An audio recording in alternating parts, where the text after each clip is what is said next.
The last thing we're going to talk about today is community. So, if you've taken any of my classes before, you know that this is a big deal for me.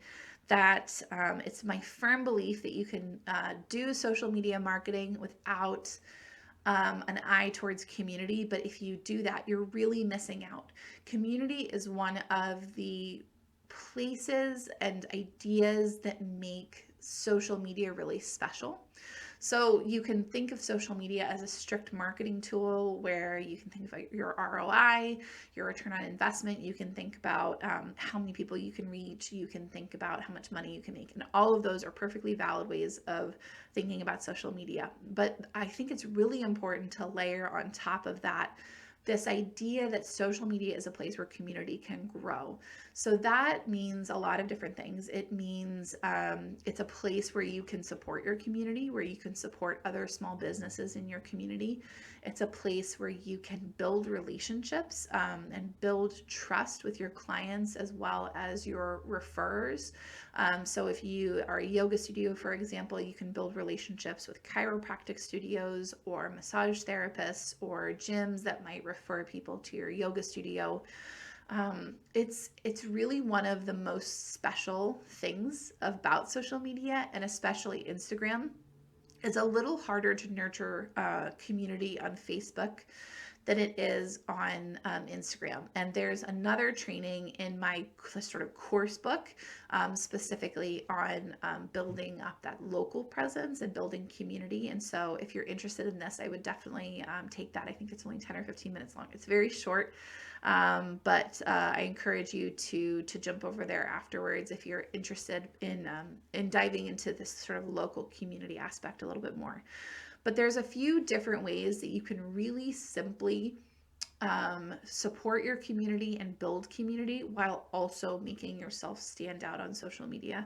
So, one way is sharing posts from other local businesses to your stories. If you've never done this before, you go to someone's post and there's a little paper airplane, and you click that, and it'll ask you if you want to send it to your stories, and you send it to your stories, and then you can tag them. And this has kind of three benefits. One is that you support other local businesses and help them get viewed. The second is that if they want to, they can share that your story very simply to their stories.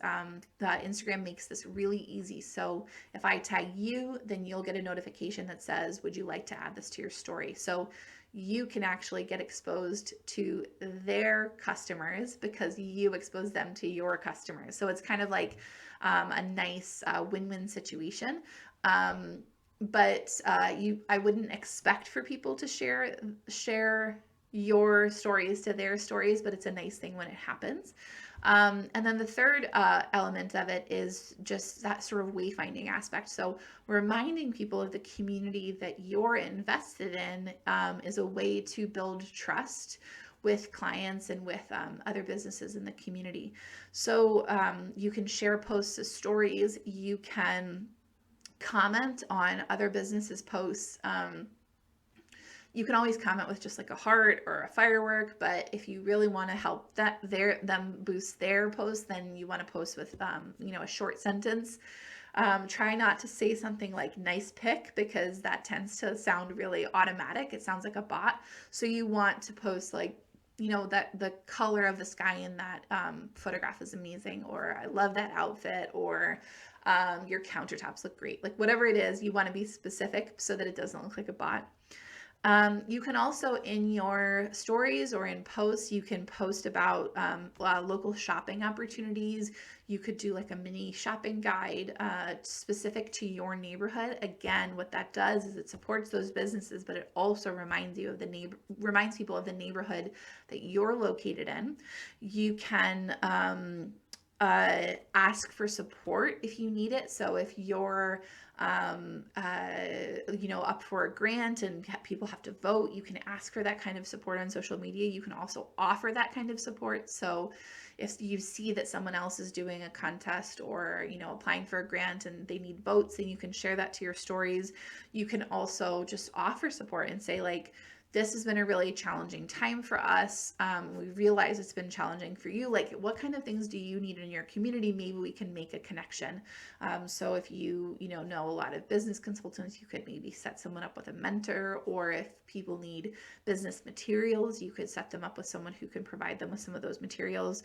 So you want to think about, as you're thinking of your posts and planning out your posts, which I encourage people not necessarily to plan out like all their posts for 3 months, but to think about the kinds of posts that you want to have, and maybe write down a list of 4 to 5 different types of posts. So maybe a post that dives into the details, maybe a post that explains the function of either what you do or what you sell, maybe a post about staff and introductions and sort of who the staff are, maybe one about your neighborhood, and then another one about frequently asked questions. So that's just an example of 5 different types of posts that you can do.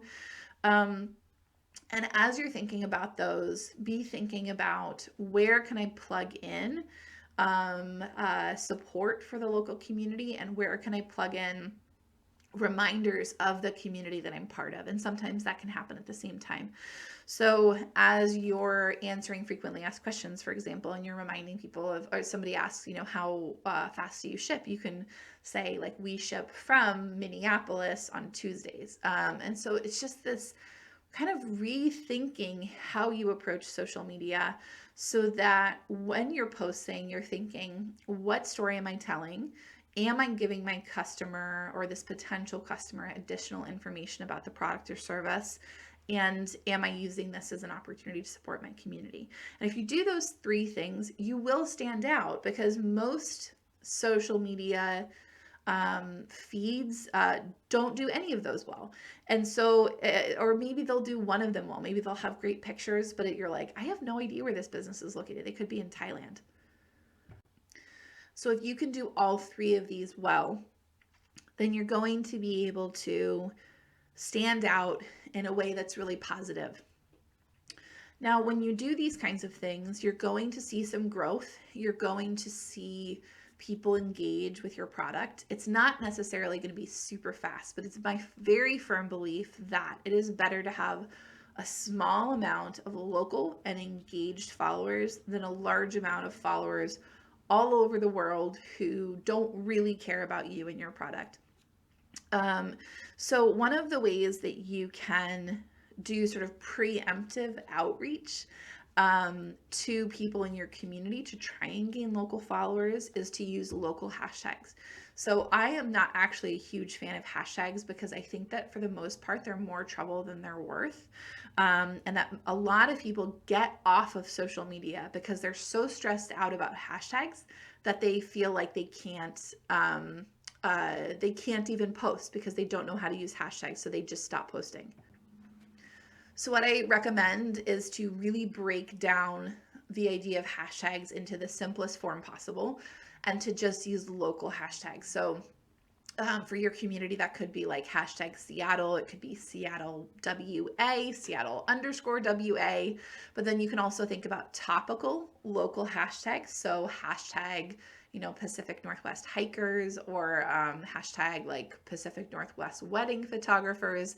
And I encourage you to really just use a handful per post, because you can certainly use the full amount of hashtags, but there's a question of whether Instagram likes that in the algorithm. And I think it's sort of simpler and maybe looks a little cleaner to just use a couple of hashtags. So what you can do is save a couple of different hashtag sets in like notes on your phone, or in a draft email, and just use the most relevant set of hashtags.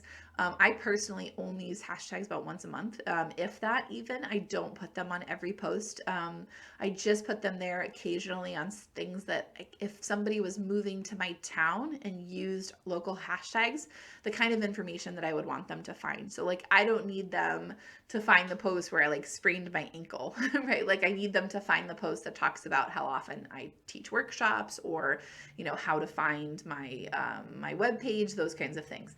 So I recommend using hashtags. If you want to, you can certainly use them for every post. You can either put them in the comments, the first comment, or you can put them in the caption. There's arguments that have been happening for like 6 years about which is better. And I would say just don't stress out about it. Just pick one or the other. And use them at least once a month, maybe every post if you feel like that's useful to you.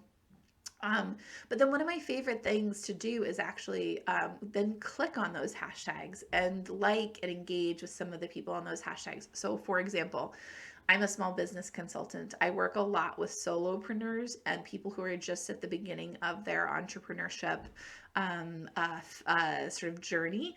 And so sometimes I will go to the hashtag or the location pin for a local coffee shop that I know that a lot of people work at that coffee shop. Like they'll, bring their laptop and they'll sit for several hours and they'll tag themselves there.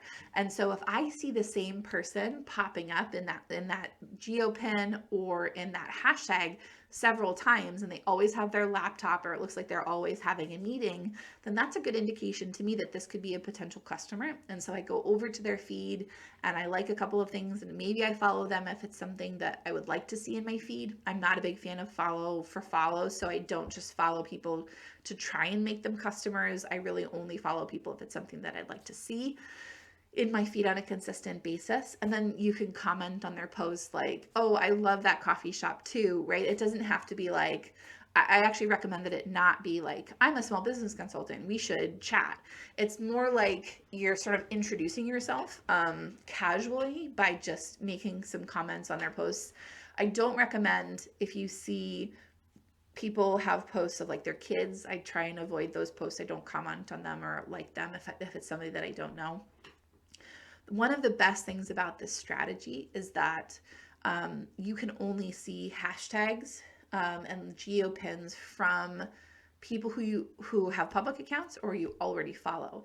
So there's a couple of other ways of trying to find local followers, but a lot of times, if you looked at the people who follow that coffee shop, probably half of them will be private. So if you're clicking over one by one, it's going to take a really long time to find, a good amount of people who don't have private accounts. And I don't follow private accounts if they're not somebody that I know. So this is a really nice hack because the only people that you're going to see in that hashtag are either people who have public accounts or people who you already follow. So your hashtags are a tool, right? They're a tool for clarity, for reminding people of where you are. They're a tool for people to find you if they're moving into your community or if they're looking for businesses like yours in their community. And then it's also a tool that you can use to find people local to your community. So thank you so much for following this today. I'm really excited to always sit down with you and talk about how we can simplify social media and make it something more than just a marketing tool.